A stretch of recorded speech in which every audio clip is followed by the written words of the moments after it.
there, Tallahassee. Welcome to another edition of the Greater Tallahassee Chamber of Commerce podcast. I'm your host, Jay Revel, along with my lovely co-pilot here, Sarah Solomon. Sarah, how are we doing today? It's another great day for a podcast, don't you think? It most certainly is, and hope all of you out there listening are having a wonderful day somewhere here in our wonderful community. We have got an excellent show for you today. A real, a great local person who we're going to talk a lot about local in this, but that's having an impact on really on how our country continues to evolve. I would say this organization is one that hopefully you have heard of and have hopefully attended an event or a program that they've put on. If you haven't, we're going to give you lots of information on that, so hopefully you will jump in right into the deep end. We have our good friend Liz Joyner with us today. She is the founder and CEO of the Village Square here in Tallahassee. Liz, welcome to the show. It is great to be with you guys today. Well, we are. It is a good day for a podcast. It is. It absolutely is. There's a little hint of a fall breeze on the air. It's a tiny hint. I think that may be wishful thinking, we're Jay. very wishful this time of year. It didn't feel quite as much like an oven outside today. I know. It was more like a warming rack. Right. You know? So we're gaining on plate. it. That's right. Hot plate. That's it. That's a good slogan maybe for the branding for the community. Hot plate. Liz, we really are thrilled to have you here. Exciting time of year for you all. Know that the Village Square is getting ready to sort of launch a new season. We'll jump into that a little bit. But why don't we lead off with just tell a little bit about your story. We always like to hear people's quote-unquote Tallahassee stories. Everyone is unique and different. So what's yours, and how did you get into this role of founding and running such a unique organization? So I'm a D.C. native, so I grew up in a very interesting place and around, the center of power. My friends' parents were in government, et cetera.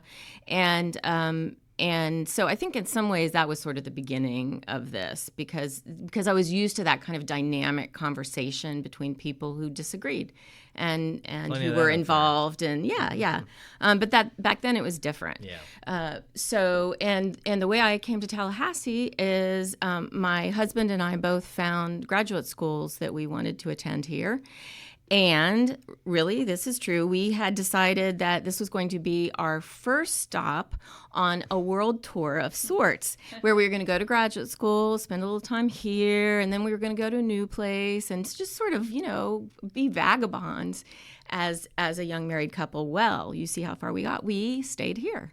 It was always a wonderful place to be and livable, and it's gotten better and better over the years. So that has been lots of decades since that happened. So I'm not a native, but I'm getting close. Yeah. Well, Tallahassee has a funny way of setting hooks in people. We've heard many stories like that. So. What did you study, by the way? I got a master's degree in social work, and my husband's great. was in oceanography. Oh, perfect. Wonderful. Mm-hmm. It makes for an interesting mix at the dinner table, right? Yeah. And actually, my early focus was in family therapy, which is kind of interesting because this is a little bit... You kind of do that now. It kind of do it on a little bit of a different scale, but we kind of have some family issues going on right now. I'm sure you have a lot of interesting takes on some of the conversations you overhear from your background in that. Yeah. Can you tell us a little bit more about what Village Square is, kind of how it came about? Take us back to the very beginning and kind of explain the history behind Village Square to us. So our mission is to build bridges across the partisan divide. And frankly, to have dynamic, wonderful, engaging, real conversations because our theory is that that's what democracy ought to be. And our history is a very Tallahassee story because it was really during the coal plant debate that it started to sort of occur to some of us that sort of our town square, sort of the place where we have conversations with citizens who we disagree with on issues, it just didn't feel like there was a place. You could either go testify to one of the commissions for a few minutes or you could write an op-ed.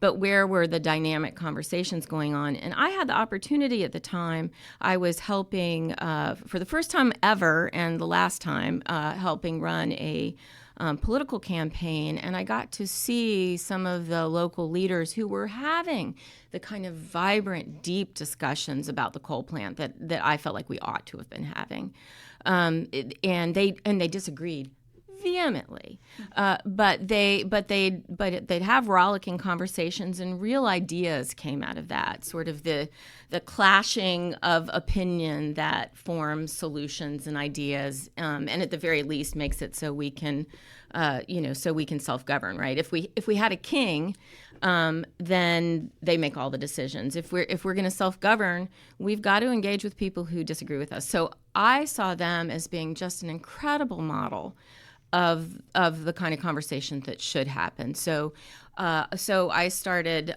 musing with it was Alan Katz, Brian Deloge, Bill Law were some of the first people who were involved, and they do have rollicking conversations.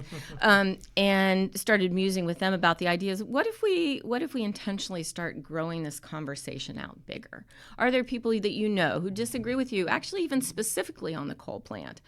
But you have these great conversations, and so that we built our board from there. We then invited a group of founders, 75 people, who, again, it was very crisscrossy. Lots of people. We asked people, hey, who is it that you know that you have these deep conversations with? And the Village Square was born, and we had the crazy idea of having dinner.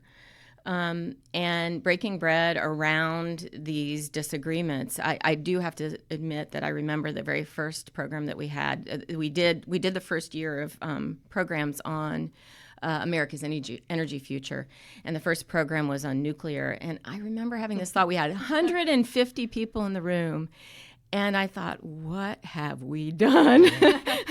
Boy, are we in trouble. You pulled the ripcord. But it went beautifully well, and part of the reason for that is I think that we had accidentally, unintentionally discovered a really important lesson. And it's not just a lesson, it's actually kind of it's scientifically based, but we weren't thinking that right then. We just stumbled into it. Is that direct contact with people you disagree with, just having a relationship, really is transformational.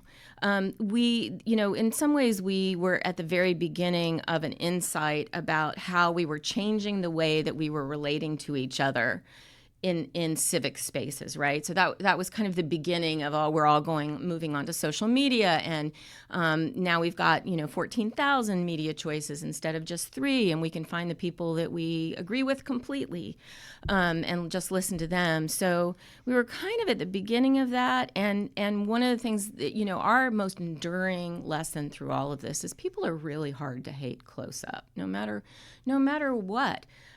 Your disagreements are on politics. And so this is to me, this is the inside of our time, that we have to be with each other as neighbors in communities, and strong communities. And when you do that, from that very first dinner to now we're launching our 13th season, it really does. It changes everything. It's changed me over the years. Well, I think anytime you can humanize an argument, a debate, to your point, it's going to bring it all back, to a better perspective. And if we could go back in time, right, we go find Zuckerberg on the campus of Harvard somewhere and say, we got to work on these ground rules. We got to make sure this works out. Oh, right. I heard they might get rid of the like button. I would really like that. Yeah, double like. Yeah.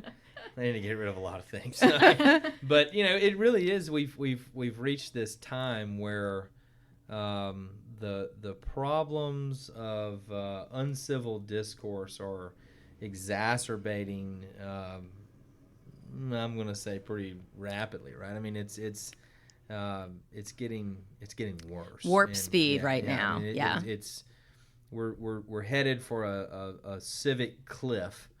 And organizations like the Village Square are definitely a huge part of how we can combat that. So much so that you all have gotten various national attention, articles, going on radio shows nationally. I mean, being highlighted by various important groups. Tell us a little bit about some of that national attention and sort of where you see the Village Square fitting into that broader conversation. Yeah, it's been actually a really interesting ride because we were just, we're obviously very hyper-local. We're all about this community and who we are to each other. And I think that we may have put our finger in some ways through the coal plant debate. We put our finger on something kind of early and we started doing something about it. So as a result, increasingly as, our whole country full of people have started to go, uh-oh, we've got a problem here. People have started to populate the same space, which is, what do you do about this problem? How do you really tackle it? And I think it's really tempting to try to tackle it through kind of wonky policy debates. Let's figure out, what is our compromise on that? And while that is certainly a part of what probably we should see Congress doing a little bit more of, it ultimately there is, the civic fabric of a community, the social capital, the relationships, the trust, the reciprocity that exists inside of community. Those are in fact. That's the science behind what you do to depolarize people. So in some ways, we kind of had that insight early, and so people have come to us, and I've had the opportunity to speak to a number of annual conferences of state elected officials in a number of states. We've been at Harvard Law speaking. We've been on a number of national podcasts. And it's really like everybody asking that same question of how do you tackle this?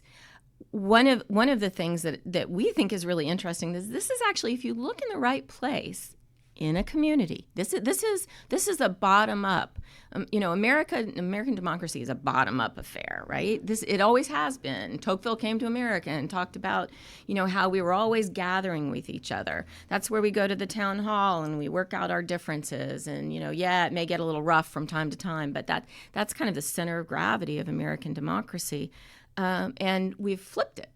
And, as you said, Jay, we basically have made it so all politics are now national instead of local. And so we've actually seen over this 13 years we've been doing this work, increasingly communities are divided by national politics in ways that are completely irrelevant to what the challenges are in the community.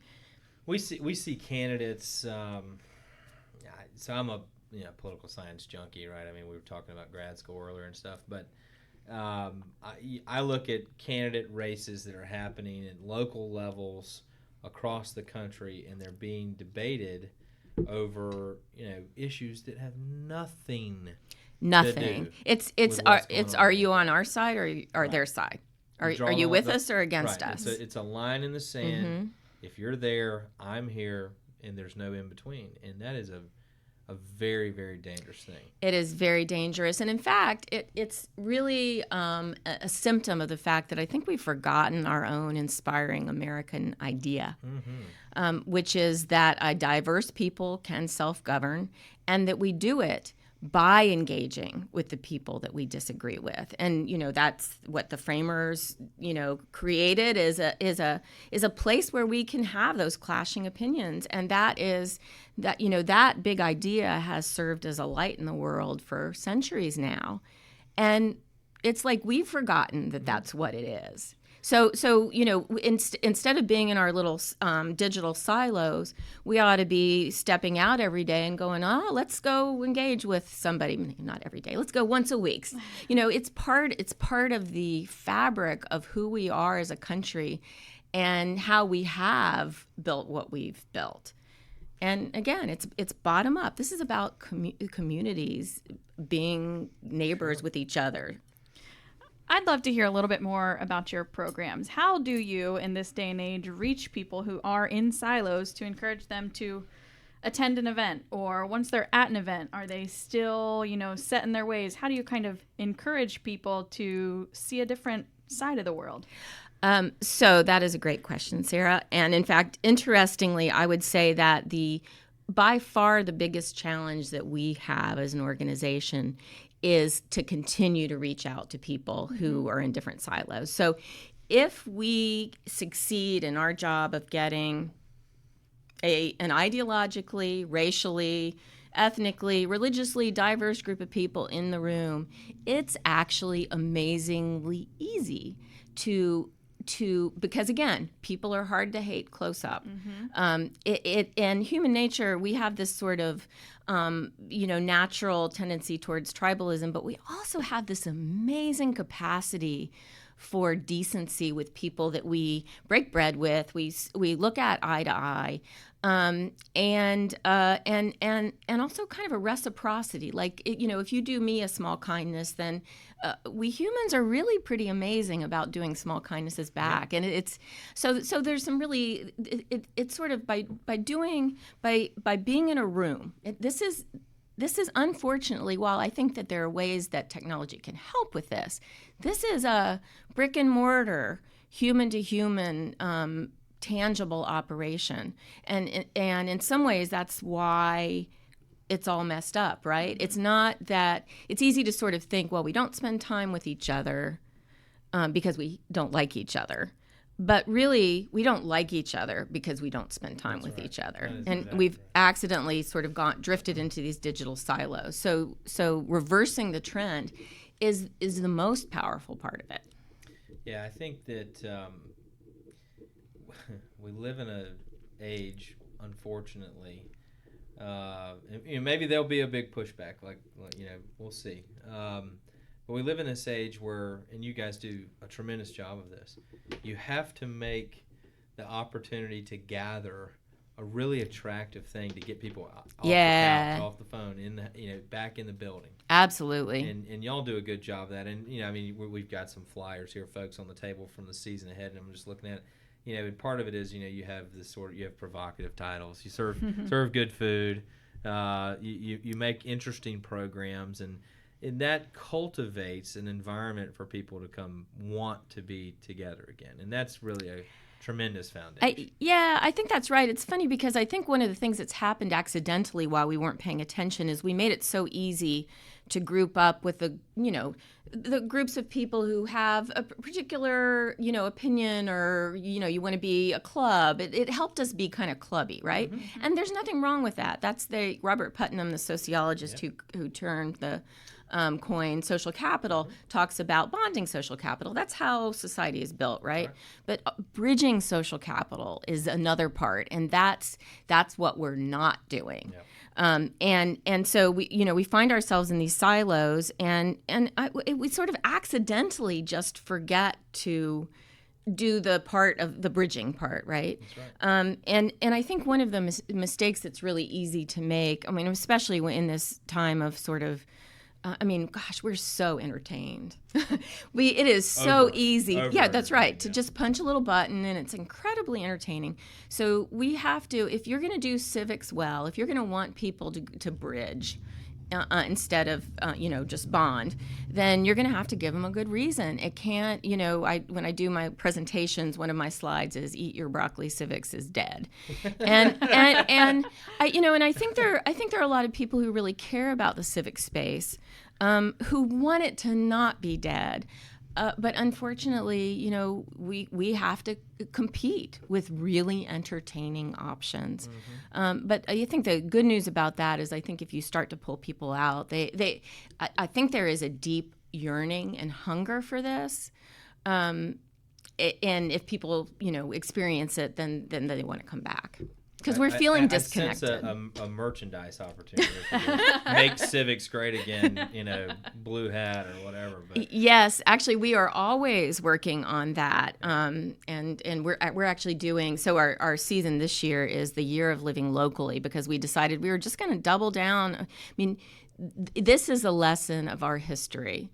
And so we're gonna roll out some branding here. We're gonna roll out some T-shirts related to our theme of localism. Tell us a little bit about your upcoming programs. I know you said you have roughly 20 to 25 in a season, and we're right on the edge of that. Tell us a little bit more about what's coming. So we launch we have several series. We have the Dinner at the Square series, and the first one of the year is October 1st, and the title is Local Patriotism, Again, the idea that we can save America by loving our community, and we really believe that. So we're going to talk about it. And actually, all year we're going to honor local patriots. So you can go to our website and you can nominate people who are committed to investing in this community and making it an incredible place to be. And we thought local patriotism sort of captured that idea. So we'll kick that off on October 1st. On September 19th, we will launch the third year. So that's the 13th year of Dinner at the Square. We'll launch the third year of a program we have called Local Color. And it's about gathering across race and ideology to have real conversations about some of the most important things that are dividing us. That's really geared towards a millennial and younger audience. We meet at the Junction. And on the 19th the title of our program is How to Have an Intentional, Crazy, Real Conversation on Race, really. So we're going to be working on that. And then we launch our God Squad season, and this is our 10th year of God Squad, on Friday, September 20th. And the topic is This Place, These People, Living Your Civics Close to Home. Of all the things that you've kind of accomplished with your time with Village Square, what's something that you're proud of? It's interesting. In some ways, I would say that maybe what I'm most proud of, I think that it's been a transformational experience for me. And I almost think that for anyone who really engages, and we've got, just amazing people who've really walked this walk with us for years. I think it's a personally transformational journey, because all of us sort of have things we think and believe, and it's really moved me outside of my box and given me insights that I would have never had I not, stretched and gotten to know the people that we have, and I think I'm also really proud of the fact that we here in Tallahassee, we're becoming a national model for how you do this, and it's kind of interesting because if you we have a 2 degree of separation hometown, right? Yeah. It's how we roll. It is. And so now you've got There's this. Your other T-shirt. Thank you. And so this is the nature of this community, and now you've got a whole country, actually not just country, you have a whole world full of people who are looking for, I think, what comes naturally to us. And so we're really looking to become a model for other communities, and this is actually hot off the press.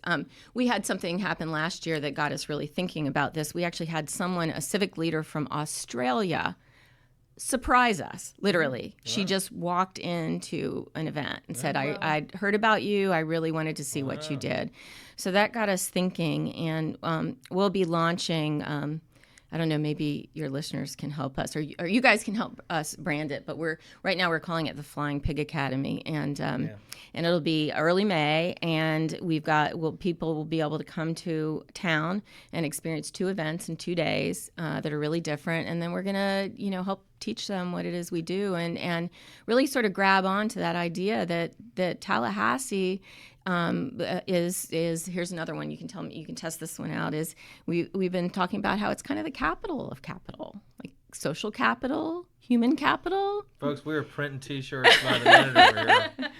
Things are getting out of control. I mean, but isn't that kind of it? Doesn't that capture who our community? Oh yeah. And that's always. I mean, back in when I first moved here from up north and having lived in a big city. It's just like I learned you couldn't go to the grocery store with sweatpants on and your hair all because you'd always see the mayor there. Yeah, right. But that is one of the incredible things about this place, yes, and I think it's an exportable lesson and model. No, I think you're right, and in our last episode, folks, if you haven't heard it, go back and listen. We had Ime Hutt from Golden Light, and she gave this really great talk about exponential thinking we were talking about the things that Tallahassee can be sort of a competitive advantage from an economic standpoint, where you can really export certain knowledges, certain expertise. And we were talking about things like, don't just go after technology, go after government-related technology. It makes a lot of sense. So be who you are. Right, absolutely. Right. And be it to the best possible level. And so I think this speaks to that. I think, if you're going to think of reasons why people might come from as far away as, Oz down under, right? Australia or around the country to come learn something about what we do, what a great opportunity. That actually leads to economic development opportunities. It really does. It does. And I mean, we have it in, I'll maybe mention one program, which is KCCI. Yeah, I think that is an absolutely nationally unique innovation. And interestingly, one of the things that we've found, so the social scientists tell us that the way that you get people to like each other better, that you decrease polarization and demonization, is two conditions. One is the contact hypothesis. You have a positive interaction with them. Yep. Two is you have a common goal. And, it's super easy right now to be thinking of common goals as needing to be like on national political issues. No, your common goal is a KCCI project that you do with a team of people who are very different than you. Heineken has a great ad on YouTube that is it's called Worlds Apart, and they basically invite people who are completely opposite, and if they knew exactly who they were, they probably would hate each other in this day and age. They have them build a bar together, right? Yeah. Common, Yeah. just being beside people doing something good. Shared experience. And we do that in this community all the time. Yeah. I'm circling back a little bit, folks. You might have heard Liz earlier mention Robert Putnam. So that was one of my favorite reads when I was an undergrad, was his book called Bowling Alone. Go, Jay. If you ever, not to get too wonkish here, we'll probably dive that into makes you social sciences, Village right? Square royalty, pretty much. I'm one of 3 people here. The book is a fascinating read. If you ever want to go dive into sort of the decay of America's social structures, it really is a great read. And one of my other favorite writers is David McCullough, yeah, the historian. And one of the things that's consistent, he talks about this all the time, is the lack of civic education in our country. And if you think about what we have today as a national conversation, a lot of that really does return back to the fact that civic education has completely deteriorated, not just in our schools, but it's had an impact throughout our entire society. I'm not sure how that happened, but I completely agree with you. And in fact, we had the opportunity to launch a national project last year called Respect and Rebellion, and it's a campus project, so it's kind of the Village Square on wheels. That's cool. And the way that it's structured is we have pairs of people who disagree completely with each other on politics, and yet maintain these wonderful, vibrant relationships where they're able to have the conversation respectfully, sometimes in deeply entertaining ways, and they come to campus as a pair, right? So that's the speaker event. It's not, you don't go and protest that because you have both opinions there. And I think one of the things we found through, we had events on campuses as different as Brigham Young and Berkeley. And our experience was exactly the same across the board, which was that really, college students today don't get a whole lot of good role models on how you do this. Yeah. This is not their experience. And, I think in some ways, sort of my generation of people in civics, we've made this a binary choice. You're either this or that. And they don't like that, and they shouldn't like it. But but as a result, they haven't seen anything but that binary offered, the angry fussing back and forth that they see on cable TV. So something as simple as just giving people the experience of, wait, they can talk to each other. they actually think they might be right about something or other, and they can disagree and still be friends. Yeah, no, that's dead on. And you all have done a tremendous job of creating those kinds of environments on the local level, and really teeing up that opportunity here for people to come, sit down, have a meal, have a conversation, and just remember that we are neighbors. We do share a lot of commonality, and if you really think about it, there are a lot of things worth ganging up with everyone from all backgrounds together and going and trying to accomplish. And kudos to all that hard work. Tell us a little bit about the next couple programs and where people can go to find out more information. So I would encourage people to visit tlh.villagesquare.us, where they'll find a good number of our programs for the year already up.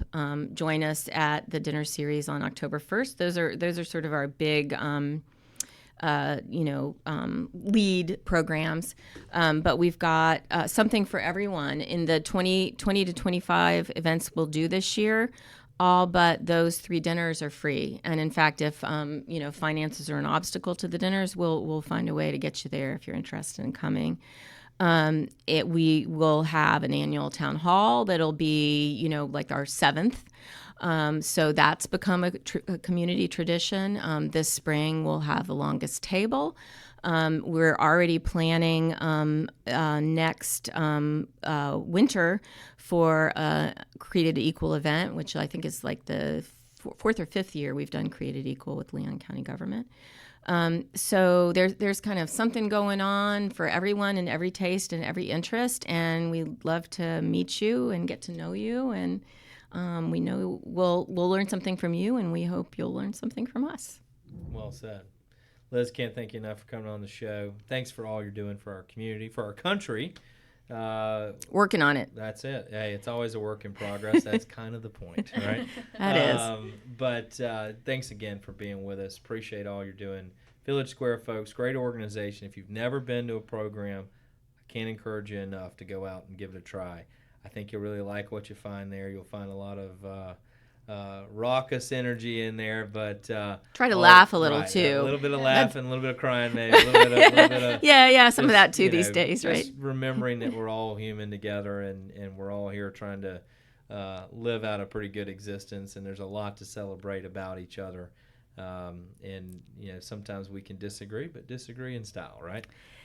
Excellent. And come nominate your that's right. We got to go printing now. And nominate your local patriot too, because we're going to be and we're going to be elevating and talking about those neighbors of ours and honoring them this spring. Outstanding. Well, folks, thanks as always for tuning in. We appreciate you listening. If you haven't had a chance, go and subscribe to the Chamber podcast. You can search TAL Chamber in your favorite listening device app. And be sure to leave us a lovely review. We'd love to hear what you think, get your feedback. That means a lot to us. And again, tell your friends. Feel free to share these episodes. As always, you can find this information and much, much more at our website, www.talchamber.com. That's TALchamber.com. And don't forget to like us on all our favorite social media platforms, where you can catch up with everything that's happening in the greater Tallahassee Chamber of Commerce world. Signing off once again. We'll look forward to another great show very soon. Thanks for being with us.